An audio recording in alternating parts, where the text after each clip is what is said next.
Hey guys, so today I'm going to give you 6 simple tips on how to go whole food, plant-based with your diet, or vegan if you like. So stay watching, this is going to make it very easy for you. Alright guys, so I want to do this video. I've had a lot of comments and questions recently saying, Sophie, you know, I hear you talking a lot about whole food plant-based eating. What is it? How do we do it? You know, it's difficult to get started, etc. So I thought I'd just give you 6 really simple tips that I put into practice in my life. And the reason why I mean, it's trending right now, whole food plant-based, and veganism is going bananas actually all over the world. The vegan community is crazy. But I think that one of the reasons, which is a good thing, but I'm going to tell you the reason why I don't eat meat. And first off, I just want to say I have zero judgment, zero. If you eat meat, if you eat a lot of meat, if you eat a little meat, if you eat fish, I don't care. I have no judgment, no shame, no blame, no judgment about anything that you do. My only interest is in sharing what is really healthy for me, what I found to be healthy for me, and what scientific evidence bears out to probably be the healthiest thing for you too. So that's the only interest I have in sharing. And of course, there's so many kind of conflicting opinions, particularly in social media. There's all the kind of saturated fat brigade of it isn't quite so bad for you now, and butter's good, and meat, and ketogenic diets, and all that kind of business. All fine, but you know, what I'm interested in is long-term health, not just quick bikini body, not just shedding up, you know, 60 pounds quickly, not just having this kind of energy with, you know, coffee with masses of coconut oil in it or whatever. I'm looking at long-term health. And again, going back to evidence-based science, and I'll put a couple of links underneath this video for those of you who are interested. The science tells us that the healthiest diets to date are, well, we can look to the blue zones, actually, those areas of the world. I think there's about 5 of them, I might be wrong. You know, 1 in Japan, 2 in the Mediterranean, 1 actually in California here. And there's a lot of different factors that come into why they have the longest living people on the earth, disease-free, longest living people. It's lifestyle, it's community, its sense of purpose, etc. But it's also diet, and their diet is 90% plant-based. And that 10%, the meat or the fish that they eat, depending on the region, will just be for a special treat, very occasionally, or used as a condiment. So all of that tells us that if we can be 90% plant-based, whole food plant-based, then we're going to be in really good shape. So tip number 1 is really consider the whole, as in whole food plant-based, because veganism can be really unhealthy, so can vegetarianism, plant-based, whatever, because you can be eating a ton of sugar, a ton of processed foods, refined flours and everything, and still be vegan. So when we look at whole foods, just try and train your mind to look at a whole food rather than a processed food. And I'll give you a really obvious example. Think of an olive versus olive oil. Well, we've heard that olive oil is really healthy, and it is in part, but only in moderation. And I mean really moderation. Gone are the days where, you know, we believe that slathering lots of olive oil on everything is a good thing. It's not. It's just not. It's not healthy. But in moderate amounts. But an olive is the whole food. It's the unprocessed whole food. And then once it gets processed into an oil, even if it's cold pressed, it's still been processed, and it becomes a processed food. So obviously we can't all be complete extremists in I'm only ever going to eat a whole food. I mean, flour is milled, and almost everything we eat, to be honest with you, apart from fruits and vegetables in their original raw natural form, go through some degree of processing. However, it's a good thing to get into the habit of with your mind thinking. Another little sort of example of that would be a grain, and we think of whole grains, and whole grains are the grains that have the husk in, and all the vitamins and all the minerals are in the husk of a whole grain. And once that grain is removed, as in a refined flour, as in, you know, white flour, white pasta, whatever, then all the goodness is gone. So it's an empty calorie, and even worse, once that's removed, the buffering of the fiber, which is in the husk, there's nothing there to buffer the sugar, so you get the blood sugar spike. Remember that fiber equals regulating slow releasing sugar. So that's tip number one, whole food.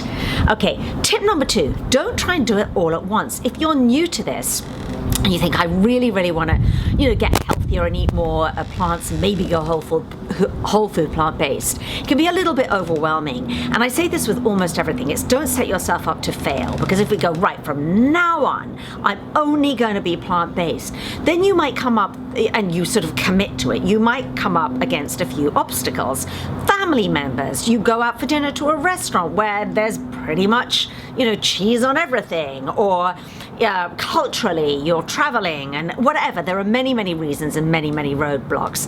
So don't set yourself up to be in a position where you're going to fail and then really sort of judge yourself badly and go, you're a bad person, you didn't do it, you can't do it, blah blah.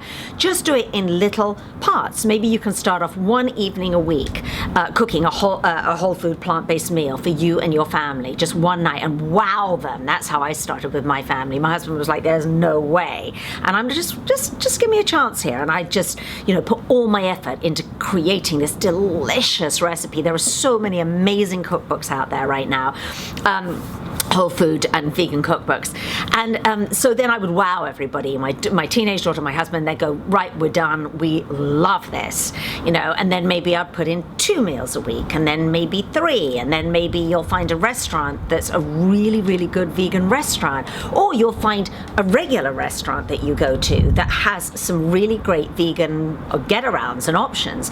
Good example would be a Mexican restaurant. That's easy. You can just have the beans and the guacamole and the rice, and you can definitely get a lot of sort of protein that way.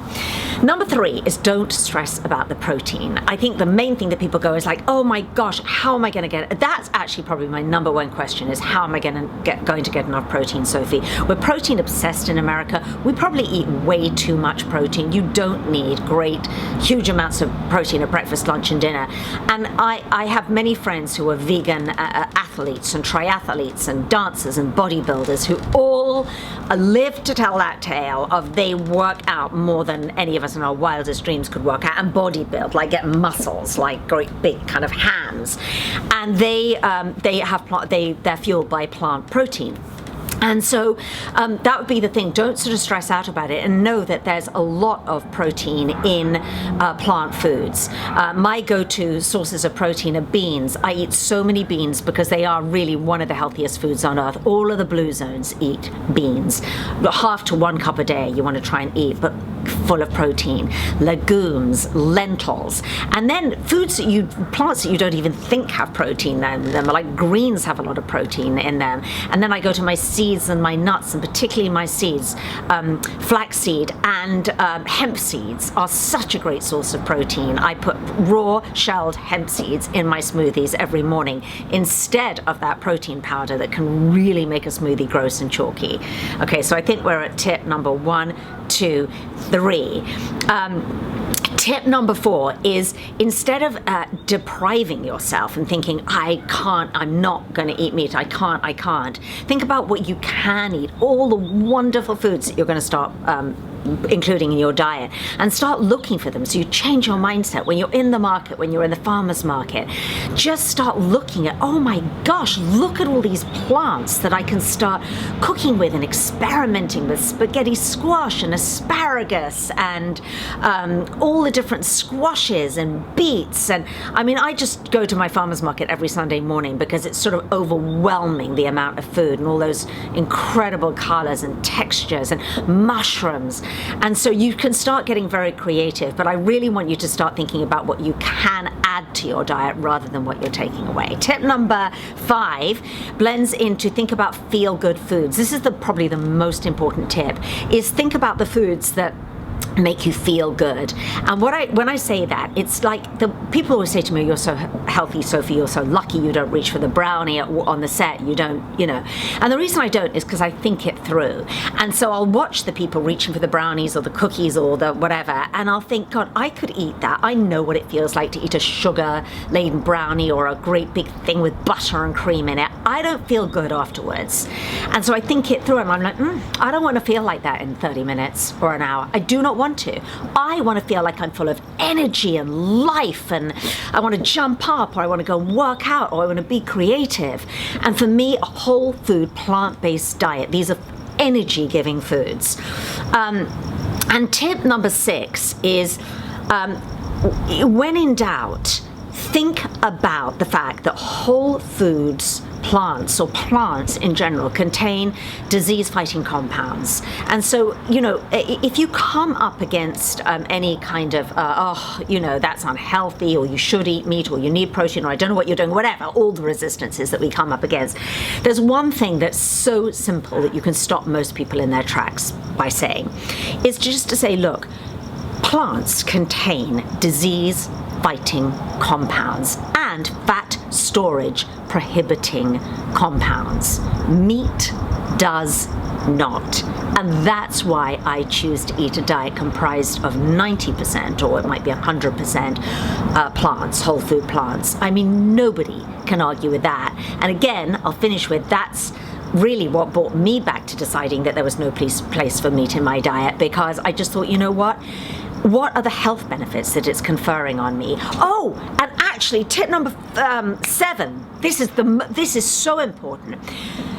So, what are the health benefits that meat gives me? Absolutely none. Apart from there's one missing nutrient that I don't get from eating. It's a vitamin that I don't get from eating meat, and that is vitamin B12. That is the only micronutrient that I don't get. So I can simply take it in a supplement. Really, really easy. And so if it's that easy that I don't have to get involved with animal cruelty, the ghastly factory farming in this country, I've seen some of those factory farms and it just disgusts me. I just have no interest in being part of that anymore, that misery and that torture and everything else. And then also being a board certified nutritionist and a researcher, writer of many books, I also know that behind the label of antibiotic free, hormone free, free range, free this, free that, a lot of it really just is not the case. So, if you really, really wanted to eat meat and eat meat that was relatively healthy, you need to almost know the farm, know the farmer, know the cow, know that it's been humanely reared. And if you know all of that, for most people, this isn't for everybody, for my mum in England, it is not the case because she has that farmer right next door to where she lives. But for most people, that's just not possible or accessible. And if it is that kind of meat, it's exorbitantly expensive. So it's not sustainable for 99.999% of people. So that's it. Now, if you haven't subscribed to my channel, here's a new thing with YouTube, because YouTube has just changed. You're not going to automatically get notification when I have a new video. So click on the little bell on the front of the screen. There's a little kind of bell sign. Make sure you click on that, because that means that you'll get a notification when I have a new video, as well as subscribe. You need to do both those things. For some bizarre reason, YouTube have changed that recently. So if you want to know when there's a new video coming up, and I have videos coming up every single week, just make sure you click on the little bell. All right, my friends, I hope that this was useful for you. I hope you enjoyed it, and I welcome your questions, particularly on this topic, because I'm so passionate about it. I have seen people get well, be cured of so many really devastating illnesses, and lose tons and tons of weight simply by going whole food, plant-based. I will see you next time. Bye, guys.